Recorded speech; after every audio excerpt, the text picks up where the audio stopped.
جی بسم اللہ الرحمن الرحیم والصلاة والسلام علی رسولہ الکریم وعلی آلہ واصحابہ اجمعین۔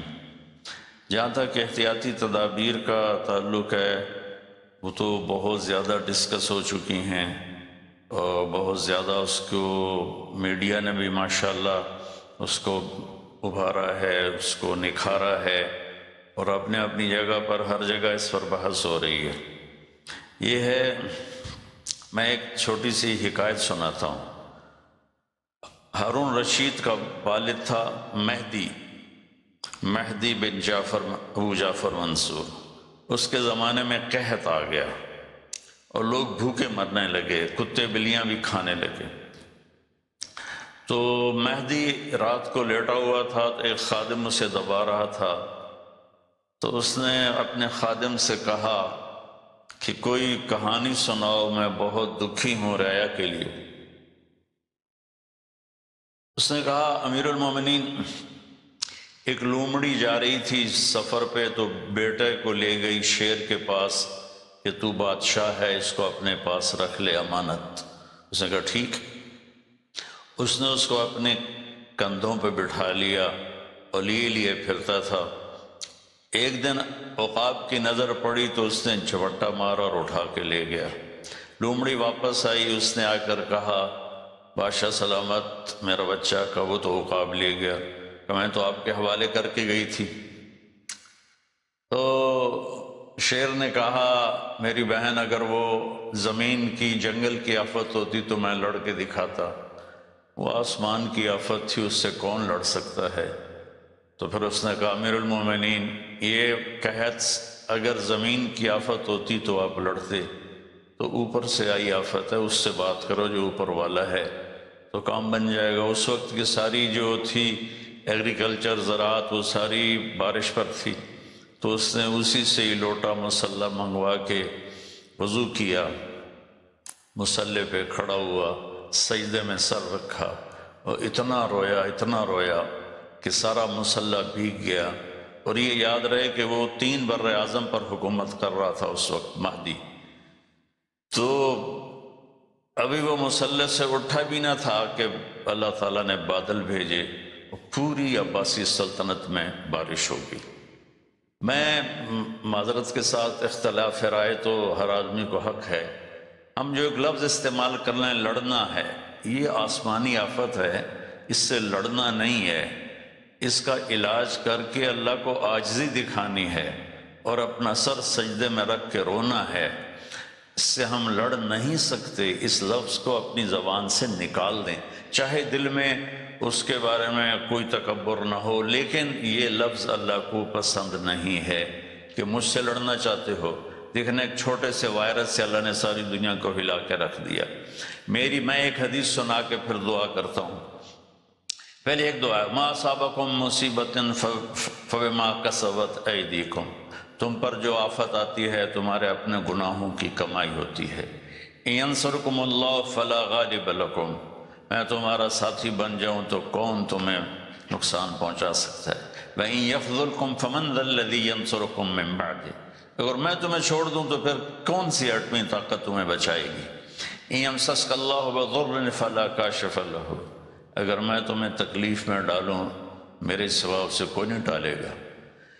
اور إِن يَمْسَسْكَ بِخَيْرٍ فَلَا رَادَّ لِفَضْلِهِ، اگر میں ارادہ کر لوں کہ میں نے کسی کو نہیں ہونے دینا بیمار یا مصیبت میں، تو اس کے لیے کیا مشکل ہے؟ ایک امر ہی تو ہوتا ہے۔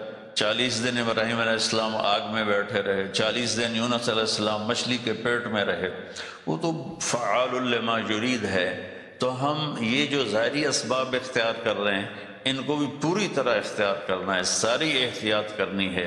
اگر مسجدوں میں جانے سے یہ بیماری پھیلتی ہے تو پھر اس سے بھی اپنے آپ کو روکنا ہے کہ جان کی حفاظت بھی ہمارے دین کا حصہ ہے۔ ایک دفعہ بارش ہو گئی، حضرت بلال نے اذان دی تو آپ نے کہا صلو فی رحالکم، ہم کہ بلال اعلان کرو اپنے اپنے گھروں میں نماز پڑھیں، مسجد میں مت آئیں۔ حالانکہ مسجد میں آنے سے کپڑے گیلے ہونے تھے یا کیچڑ، جان کا خوف تو نہیں تھا، لیکن میرے نبی نے اپنی امت پر محبت اور شفقت کا ایسا سایہ رکھا ہے کہ آپ نے ان کو کیچڑ سے بچایا، بارش سے بچایا۔ یہاں تو زندگی موت کے مسائل ہیں، بہرحال بڑے علماء اس میں جو کہیں گے اور حکومت جو ان کے ساتھ میٹنگ کرے گی، جو حتمی فیصلہ ہوگا، تو سب سے پہلے ہم اپنے الفاظ میں تواضع لے کر آئیں کہ ہم نے اللہ کے سامنے جھکنا ہے، عاجزی کرنی ہے، اور اللہ کو منانا ہے کہ اللہ تو اس کو ہٹا، یہ نہیں ہٹ سکتی، اسے کوئی نہیں ہٹا سکتا۔ کہ اللہ کوئی اللہ کا بندہ رو دھو کے اسے منا لے تو پھر شاید فیصلہ ہو جائے اور اللہ تعالیٰ اپنا فضل فرما دے۔ ایک حدیث پہ اگر عمل ہو جائے تو مجھے اللہ کی قسم کھا کر میں کہتا ہوں یہ کورونا کا پتہ ہی نہیں چلے گا کہاں گیا۔ صرف ایک حدیث، میرے نبی نے فرمایا 4 باتیں مجھ سے لے لو، پھر دنیا بھی تمہاری ہے، آخرت بھی تمہاری ہے۔ 4 اذا کانت فیک، 4 باتیں لے لو مجھ سے، پھر دنیا بھی تمہاری ہے، آخرت بھی تمہاری ہے، تمہیں کوئی ٹیڑھی آنکھ سے نہ دیکھ سکے گا، تمہیں کوئی نقصان نہ پہنچا سکے گا، کہ تمہارے رب کا سایہ تم پہ چھا جائے گا۔ تو 4 باتیں کون سی ہیں؟ صدق و حدیث، ہمیشہ سچ بولنا، جھوٹ نہ بولنا۔ اب مجھے بتائیں، سارے یہ اینکرز بیٹھے ہیں، سارے ہمارے وزیر اعظم بیٹھے ہوئے ہیں، ہم کتنا جھوٹ بول رہے ہیں، ہم کس قدر جھوٹی قوم ہیں۔ ہم اس جھوٹ کے ساتھ اللہ کی بارگاہ میں کوئی مقام نہیں لے سکتے۔ تو میرے نبی نے پہلی بات فرمائی صدق و حدیث، سچ بولنا۔ دوسری بات فرمایا حفظ امانت، کبھی کسی کو دھوکہ نہ دینا۔ یہ میرے نبی نے فرمایا میرا امتی ہر گناہ کر سکتا ہے، 2 کبھی نہیں کرے گا، ایک جھوٹ کبھی نہیں بولے گا، ایک دھوکہ کبھی نہیں دے گا۔ تو وزیر اعظم صاحب آپ اکیلے ہیں، دیانتدار ہیں، اللہ سے رونے دھونے والے ہیں، مانگنے والے ہیں، لیکن 22 کروڑ لوگوں میں سچے کتنے ہیں؟ 22 کروڑ لوگوں میں دیانتدار کتنے ہیں؟ ایک بہت بڑے چینل، میں ہاتھ جوڑ کے اینکر بیٹھے ہیں، معافی مانگ کے بات کر رہا ہوں، ایک بہت بڑے چینل کے مالک نے مجھ سے کہا کوئی نصیحت کرے۔ میں نے کہا چینل سے جھوٹ ختم کر دو۔ کہا پھر چینل ختم ہو سکتا ہے، جھوٹ نہیں ختم ہو سکتا۔ تو جہاں جس کو، یہ صرف پاکستان کی بات نہیں، پوری دنیا کا میڈیا جھوٹا ہے اور سب سے زیادہ جھوٹ بولا جاتا ہے، اور میرے رب کو، میرے نبی کو جھوٹ سے نفرت۔ میرے نبی نے فرمایا پیاز کھا کے مسجد میں مت آؤ کہ فرشتوں کو تکلیف ہوتی ہے، بو ہوتی ہے، لیکن میرے نبی نے فرمایا جب کوئی مرد عورت جھوٹ بولتا ہے تو فرشتے اس کے منہ کی بدبو سے 3 میل دور بھاگ جاتے۔ تو جھوٹ اور خیانت کے ساتھ ہم کسی آفت کا مقابلہ نہیں کر سکتے۔ آپ نے فرمایا صدق و حدیث، حفظ و امانت، سچ بولنا چاہے جان چلی جائے، اور دھوکہ نہ دینا۔ مسلمان کسی کو دھوکہ نہیں دیتا ہے۔ تیسرا فرمایا حسن و خلیقت، اپنے اخلاق اچھے کرنا، اور اخلاق کا سب سے اونچا مقام حیا ہے۔ اب میں کیسے بات کروں؟ میرے دیش میں حیا کو کس نے تار کی؟ میرے دیش کی بیٹیوں کو کون نچا رہا ہے؟ ان کے کپڑے لباس مختصر کون کروا رہا ہے؟ یہ کس کے گردن میں یہ گناہ ڈالوں؟ میں مجرم ہوں، میں نے اپنی قوم کو نہیں سمجھایا، میں اللہ سے معافی مانگتا ہوں۔ لیکن جب مسلمان کی بیٹی بے حیائی کی طرف چل پڑے اور نوجوان بے حیائی کی طرف چل پڑے تو اللہ کی رحمت، سب سے زیادہ عذاب قوم لوط پر آیا کہ وہ بے حیائی میں ساری باؤنڈریز کراس کر گئے تھے، تو اللہ تعالیٰ نے ان پر 5 عذاب بھیجے۔ 5، کسی قوم پہ 5 عذاب نہیں آئے، ایک ہی عذاب آتا تھا، ان پر 5 عذاب آئے۔ تو تیسری بات میرے نبی نے فرمائی ہے کہ حیا والے بنو، حیا والے بنو۔ کہ میری نسل ہے، مجھ سے خان صاحب نے بات کی تھی پہلی دفعہ کہ میں چاہتا ہوں کہ میری یوتھ اللہ کے نبی کے ساتھ جڑے، چونکہ جو ہمارے کالج ہیں، ہماری یونیورسٹیز ہیں، ہمارے خاص طور پر جو یہ پرائیویٹ اسکولز ہیں، یہ امت کو، نوجوانوں کو اللہ رسول سے کاٹ رہے ہیں۔ تو اللہ تعالیٰ یہ پہلا شخص ہے جس کے لیے میرے دل سے دعا نکلی جب اس نے کہا کہ میں نے آپ کو اس لیے بلایا ہے کہ میری قوم اپنے نبی کے ساتھ کیسے جڑ جائے۔ میں کیا بتاؤں، جب تک اس بے حیائی کو نہیں ہم روکتے، اور کوئی روک نہیں سکتا ہے، اندر سے نیت نہ ہو۔ سرنڈا ماڈل اسکول میں میں نے میٹرک کیا ہے، ہمارے ایک وارڈن، میں ہاسٹل میں رہتا تھا، وہ آ گیا، نمازی تھے، انہوں نے نماز کی سختی کر دی، ہم بے وضو جا کے کھڑے ہو کر نماز پڑھ لیتے تھے، بے وضو، کیونکہ ڈنڈا انسان کو انسان نہیں بناتا ہے جب تک انسان اپنے من میں ڈوب کر پا جا سراغ زندگی۔ تو اگر میرا نہیں بنتا نہ بن، اپنا تو بن۔ یہ تو اپنے اندر دل دریا سمندروں ڈوبے کون دلاندیاں جانے ہو، وچے بیڑے وچے جھیڑے وچے ونج مہانے ہو۔ میری قوم جھوٹ چھوڑ دے، میری قوم بددیانتی چھوڑ دے، میری قوم بے حیائی چھوڑ دے۔ وعفت فی طعمت، آخری بات میرے نبی نے کہا رزق حلال کھاؤ، رزق حلال کھاؤ، رزق حلال جو صبح سے شام تک، من امسا کالن بعمل یدہ امسا مغفور لہ، جو صبح سے شام تک رزق حلال میں تھک جاتا ہے اس کے اس دن کے سارے گناہ معاف ہو جاتے ہیں۔ تو میں وزیر اعظم صاحب سے اپیل کروں گا کہ پوری قوم سے جیسے ڈونیشن مانگا ہے ایسی پوری قوم سے چلے۔ میں آپ کی طرف سے اپیل کرتا ہوں کہ کل یا آج رات رمضان کی آئے گی، ساری قوم 2 نفل پڑھے اپنے اپنے گھروں میں، اور ایک تسبیح لا الہ الا انت سبحانک انی کنت من الظالمین، جس کو یاد ہے پڑھ لے، جس کو نہیں یاد ہو استغفر اللہ کی ایک تسبیح پڑھ لے، اور پھر سب اللہ کے سامنے ہاتھ جوڑ کے معافی مانگ۔ اور اللہ تعالیٰ کہتا ہے ما من یوم الا والبحر یستاذن فی ان یغرق ابن آدم، روزانہ، یہ مسند احمد کی روایت، روزانہ سمندر کہتا ہے یا اللہ اجازت دے میں چڑھ جاؤں اور ان کو بہا دوں۔ والارض تستاذن فی ان تبتلعہ، زمین کہتی ہے اللہ مجھے اجازت دے میں ان بے حیاؤں کو نگل جاؤں، ان جھوٹوں کو، ان بدماشوں کو، اس مافیا کو میں نگل جاؤں۔ تو والملائکۃ تستاذن فی ان تعجلہ وتہلکہ، فرشتے اللہ سے کہتے ہیں یا اللہ تو ہمیں اجازت دے ہم ان کا صفایا کریں۔ میرا اللہ کہتا ہے دعو عبدی فانا اعلم بعبدی منکم، جاؤ جاؤ اپنا کام کرو، یہ میرا بندہ ہے اور میں جانوں میرا بندہ جان۔ ان کان عبدکم فشانکم بہی، تمہارا بندہ ہے تو مار دو، ان کان عبدی فمنی ولی منی ولی عبد، اگر میرا ہے تو میں انتظار کروں گا، میں انتظار کروں گا۔ پچھلی قوموں میں ایک طوائف نے کتے کو پانی پلایا تو اللہ نے اس کی بخشش کر دی، معاف، ہم تو مائل بکرم ہیں، کوئی سائل ہی نہیں، کوئی مانگنے والا تو ہو۔ ان 4 چیزوں نے ہماری ہر چیز بکھیر دی، توڑ دی۔ کسی بھی قوم کے لیے جھوٹ، بددیانتی، بے حیائی اور رزق حرام یہ ان کو تباہ و برباد کر دیتا ہے، اور کوئی قوم سچائی، دیانتداری، پاک دامنی اور رزق حلال پر ہوگی تو اللہ کا سایہ ان پر چھا جائے گا، اور دنیا کی کوئی طاقت ان کی طرف آنکھ اٹھا کر نہیں دیکھ سکتی۔ ہم تو اجڑے چمن کے مالی ہیں، عمران خان کو اجڑا چمن ملا ہے، کہاں تک آباد کر سکے گا، اللہ اس کی مدد کرے۔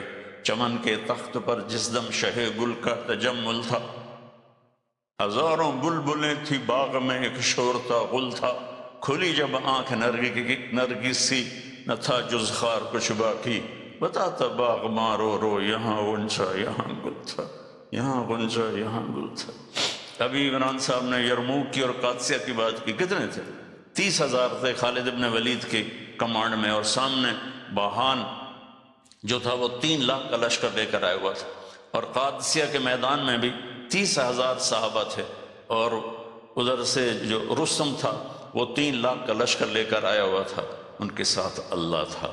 ہم اللہ کو ساتھ لیں، سارے اسباب اختیار کریں۔ مالداروں سے کہتا ہوں، میں نے اپنا کلپ الگ ریکارڈ کرا ہے کہ اس سال ساری زکوٰۃ ان غریبوں میں تقسیم کریں۔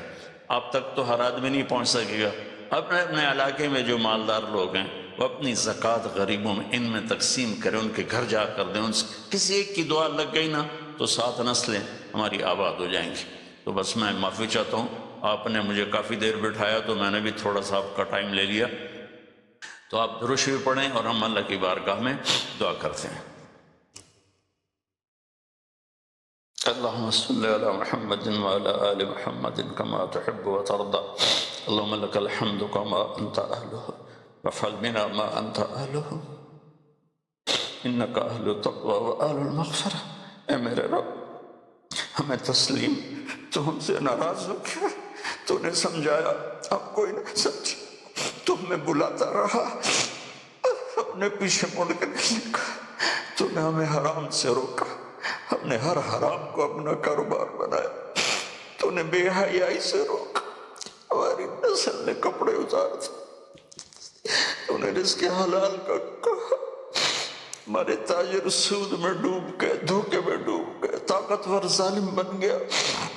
مظلوم کی فریادیں صرف تیرے تک تو آتی تھی، ہماری تو عدالتیں ظالم ہیں یا اللہ، ہماری تو عدالتیں ظالم، ہمارا قانون ظالم ہے، ہم سارے ظالم ہیں، غریب بھی، امیر بھی، مرد بھی، عورت. یا اللہ اس آفت کو ہم وینٹیلیٹر سے نہیں ٹال سکتے، ویکسینیشن سے نہیں ٹال سکتے، یہ تو نے بھیجی ہے، تو ہی سے ٹالے گا. یا اللہ تو علی کل شیء قدیر ہے، تو فعال لما یرید. میرے مالک، ہم تو اپنی طاقت سے کرسی سے اٹھنا چاہے تو اٹھ نہیں سکتے، لیٹنا چاہے تو لیٹ نہیں سکتے. یا اللہ زندگی موت تیرے ہاتھ میں، عزت ذلت تیرے ہاتھ میں. تو ہواؤں کا مالک، تو پانیوں کا مالک، تو سمندروں کا مالک.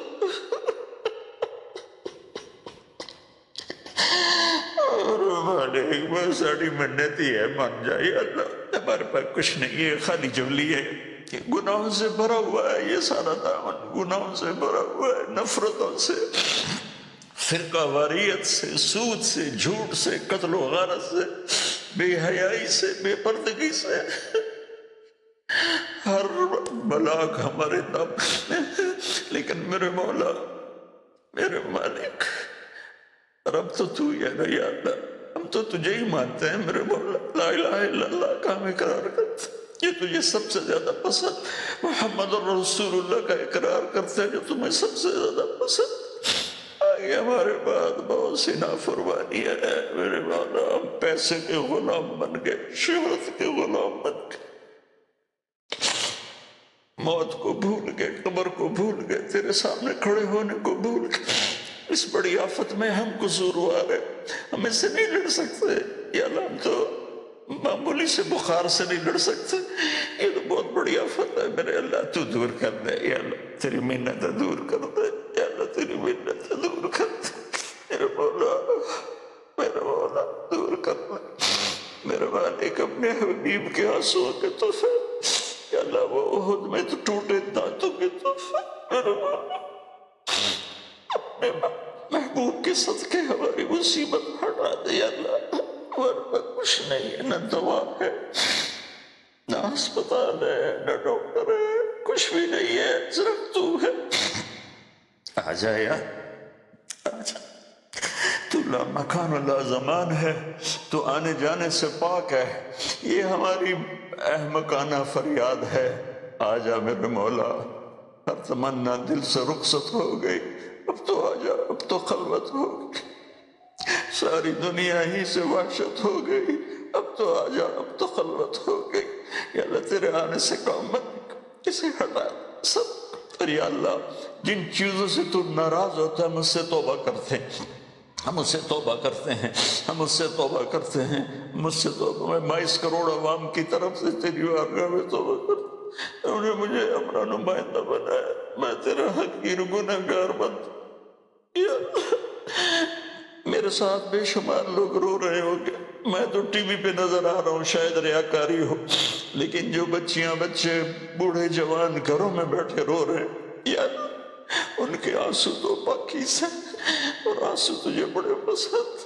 میرے مولا فقیروں کی تو فیل، غریبوں کی تو فیل، بوڑھوں کی تو فیل، اپنے ان نیک بندوں کی تو فیل جو راتوں کو تجھے یاد کرتے ہیں، جن کی دامن گناہوں سے صاف ہے.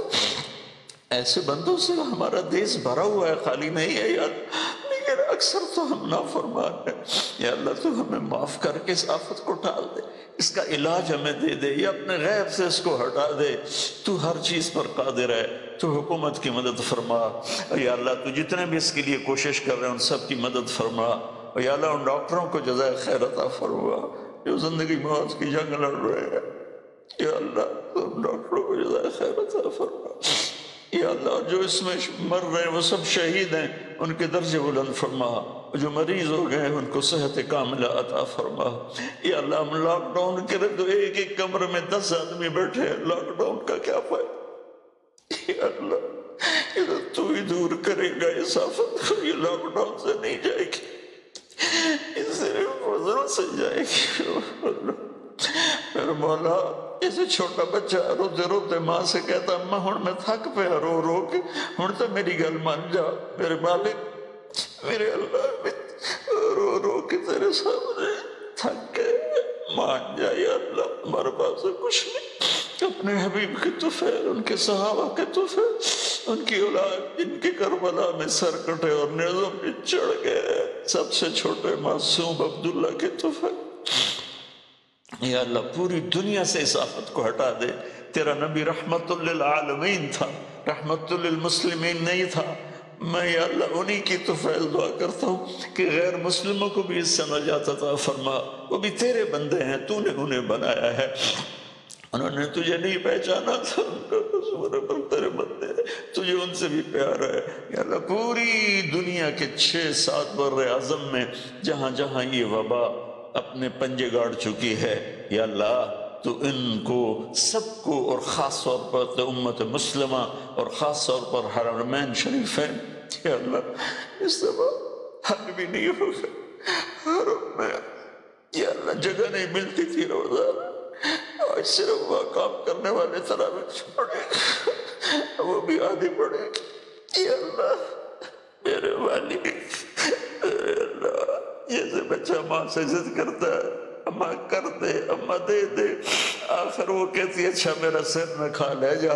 اللہ ہم تیری بارگاہ میں یا اللہ درخواست کرتے ہیں، منت کرتے ہیں، ہماری منت عمل کوئی نہیں ہے، خالی ہے تیری قسم، خالی ہے تیرے سامنے ہماری تیری بارگاہ میں التجا ہے۔ جتنے بھی لوگ جس ٹائپ کے جس مسلک کے اس آفت کے لیے محنت کر رہے ہیں، کوشش کر رہے ہیں، دعائیں مانگ رہے ہیں، مال خرچ کر رہے ہیں، تدبیریں بنا رہے ہیں، ان سب کو اپنے خزانوں سے جزائے خیر عطا فرما، اور جو مر گئے ہیں انہیں شہادت کا درجہ عطا فرما، اور ہم باقی ہیں ہم سب کی حفاظت فرما، اس دیس کی حفاظت فرما، اس کو سچائی سے منور فرما، اس کو یا اللہ دیانتداری سے خوبصورت بنا، اسے حیا اور پاک دامنی کے ساتھ گلشن بنا، اسے رزق حلال کے ساتھ جنت کا راستہ بنا، اور جو ہمارے چلے گئے ان کے درجے بلند فرما۔ یا اللہ امت کے ہر طبقے کو میرے مولا، ہر طبقے کو میرے آقا اپنی نظر محبت عطا فرما، اور نظر غضب کو ہم سے واپس لے لے، اور جتنے مریض بن چکے ہیں ان کو شفا عطا فرما، ان کو صحت عطا فرما، صلی اللہ، اور جن لوگوں نے ابھی پیسے دیے ہیں ان سب کو اپنے خزانوں سے جزائے خیر عطا فرما، اور جتنے شرکائے مجلس تھے، وزیر اعظم سمیت جتنے بھی شرکائے مجلس نے اس میں احساس پروگرام میں حصہ لیا، ان سب کو، ان کی اولادوں کو دنیا اور آخرت کی ہر خیر نصیب فرما، ہر شر سے بچا، وصلی اللہ تعالی النبی الکریم وعلی آلہ وصحبہ اجمعین برحمتک یا ارحم الراحمین۔